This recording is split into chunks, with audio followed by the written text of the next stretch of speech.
नमस्कार दोस्तों, मैं मयंक आपका स्वागत करता हूं अपने चैनल में जिसका नाम है स्टडी विद मयंक। तो चलिए आज हम 12th के पॉलिटिकल साइंस के चैप्टर कर रहे हैं और इन पॉलिटिकल साइंस के चैप्टर में हमने अभी तक देख चुका था कि सोवियत प्रणाली क्या थी। तो अगर आपने अभी तक वो वीडियो नहीं देखा तो चैप्टर 2 का पार्ट 1 देख लीजिए, आपको समझ में आ जाएगा सोवियत प्रणाली क्या थी। और सोवियत प्रणाली से रिलेटेड मैंने उसमें 3 क्वेश्चन भी कराए थे। सोवियत प्रणाली से रिलेटेड हमने 3 क्वेश्चन पे ऊपर जिक्र किया था। अब उन 3 क्वेश्चनों को भी जानते हैं क्या थे क्या नहीं, सोवियत प्रणाली क्या थी, सोवियत प्रणाली की विशेषता क्या थी और सोवियत प्रणाली जो थी उसकी कमियां क्या थी। सारी चीज़ों के बारे में हमने धीरे धीरे करके जाना था। आज जानेंगे हम उनके आगे कुछ पढ़ने की प्रयास करेंगे। ठीक है, आज हम पढ़ेंगे गोरबच्चे और सोवियत प्रणाली क्या थी। गोरबच्चे और सोवियत संघ का विघटन। गोरबच्चे और सोवियत संघ का विघटन क्यों गोरबच्चे आए और गोरबच्चे के आने के बाद क्यों सोवियत संघ का विघटन हो गया, इसके बारे में जानते हैं। गोरबच्चे एक ऐसे नेता थे जो 1985 में कहाँ बने, यूएसएसआर के राष्ट्रपति बने। 1985 से लेकर 1991 तक वो यूएसएसआर के राष्ट्रपति रहे थे। अगर आप एनसीईआरटी बुक, मैं कहता हूँ आपको पढ़ाते पढ़ाते भी बताना चाहूँगा, अगर आप एनसीईआरटी बुक से पढ़ते हैं तो आपको किसी अन्य गाइड वाइड की ज़रूरत नहीं है। आप डिटेलली एनसीईआरटी पढ़िए, क्वेश्चन सारे इसी में, सारे आंसर इसी में। अगर आप एनसीईआरटी पढ़ेंगे, खाली एनसीईआरटी पढ़ के ही और क्वेश्चंस का आइडिया लेकर आपके 95 ईजिली आ सकते हैं। तो आप मेरे साथ मेरे चैनल पर जुड़े रहिए। वादा करता हूँ कि पूरा कोर्स ज़रूर मैं कराऊँगा, चाहे कैसे भी पूरा कोर्स आपका पूरा कराऊँगा पॉलिटिकल साइंस का, ऑनलाइन ही। ठीक है, तो गोरबच्चे ने सोवियत संघ को विघटन के बारे में क्या कहा। गोरबच्चे 1985 में राष्ट्रपति बने और 85 से लेकर 1991 तक वो राष्ट्रपति रहे। इन दौरान उन्होंने क्या किया, रूस में बड़े सारे चेंज करने की रूस कह देता हूँ मैं बार बार, सोवियत संघ में बड़े से सारे चेंज करने की बात कही। मिखाइल गोरबच्चे ने क्या किया, पश्चिमी मुल्कों के देशों के मुकाबले इनकी प्रौद्योगिकी थोड़ी पीछे थी, तो इन्होंने वादा किया जनता से कि हम आपकी जो जितनी भी टेक्नोलॉजी है, हम पश्चिमी देशों के मुकाबले अपनी टेक्नोलॉजी को भी ले जाएंगे। इन्होंने यहाँ तक कि कहा जितने भी पूर्व के देश हैं जिनसे हमारी बनती नहीं है, जैसे हमारी यूएसए से बनती नहीं है, मेरे आते हुए एक तो मैं साम्यवादी को हटाकर लोकतांत्रिक व्यवस्था की स्थापना करूंगा, लोकतांत्रिक व्यवस्था के साथ साथ मैं यूएसए से संबंध भी अच्छे करने की कोशिश करूंगा। तो जब यूएसए से संबंध अच्छे करने की कोशिश करूंगा और इन्होंने सुधार की नीतियाँ लागू की, निर्णय लिया और इनका निर्णय काफ़ी द्वारा पसंद किया गया और पूर्वी देश सोवियत खेमे में भागे। तो मतलब कहने का मतलब है कि इन्होंने ऐसे चीज़ों का अनुमान लगाया कि जो वो कर सकते थे, परंतु हुआ हर चीज़ विपरीत, क्योंकि इनका अनुमान सही नहीं हो पाया। इनका अनुमान सही नहीं, ये जो कर रहे थे वो ठीक था, परंतु इनके अन्य विरोधियों को पसंद नहीं था। जो साम्यवादी दल के नेता थे उन्हें इनका ये चीज़ करना पसंद नहीं था। तो उन्होंने क्या किया, कहीं कहीं गोरबच्चे के शासक रहते हुए सोवियत संघ ने गड़बड़ी में उस प्रकार का हस्तक्षेप नहीं किया, अतीत में होता था। पूर्वी यूरोप साम्यवाद सरकारों की एक बाद एक ढह गई।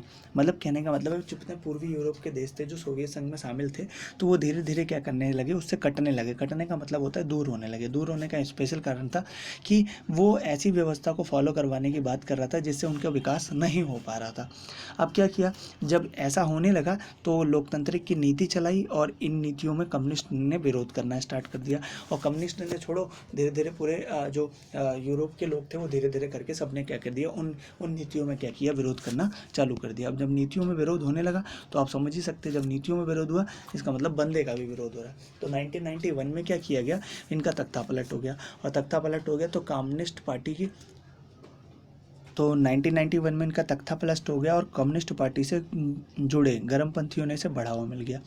अब जनता को आज़ादी का स्वाद मिल चुका था, क्योंकि जो मिखाइल गोरबच्चे थे उन्होंने कभी किसी को बांध के नहीं रखा। लोकतंत्र का स्वाद सबको चखा दिया। अब जब आज़ादी का स्वाद किसी को एक बार मिल जाए तो वो अब दोबारा आज़ादी का स्वाद चाहना चाहता था, इसीलिए वो क्या करता, किसी के साथ नहीं आते। अब देश कटने लगे। अब जब देश कटने लगे तो लोगों को लगा कि अब धीरे धीरे हमारा नियंत्रण क्या हो रहा है, यहाँ से स्थापित हो रहा है। अब जब नियंत्रण वहाँ से छूटने लगा तो गणराज्यों ने क्या किया, जितने भी एशिया के गणराज्य थे वो धीरे धीरे इससे हटने लगे।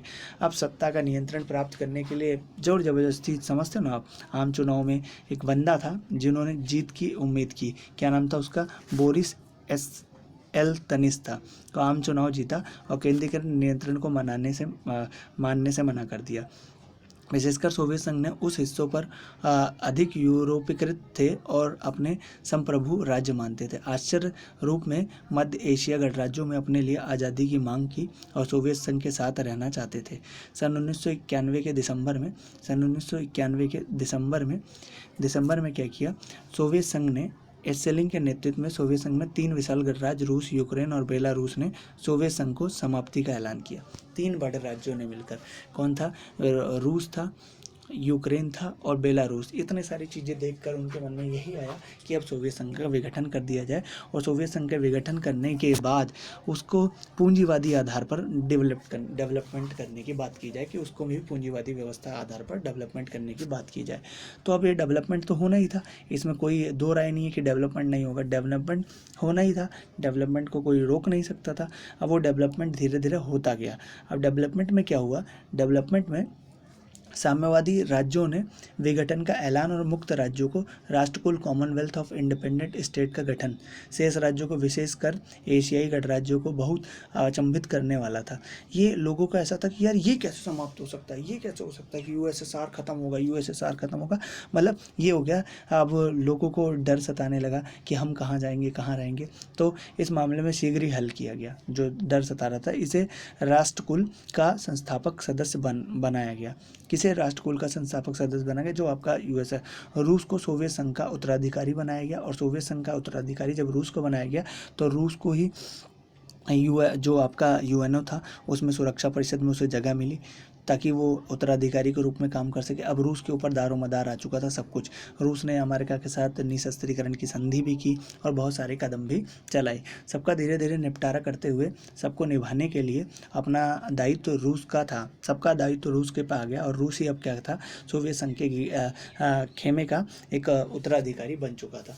अब नेक्स्ट टॉपिक जो हमारा होगा वो होगा सोवियत संघ का विघटन क्यों हुआ सोवियत संघ का विघटन, उसके पीछे क्या कारण थे, हम इसको जानेंगे। चलिए डिस्कस करते हैं सोवियत संघ का विघटन क्यों हुआ।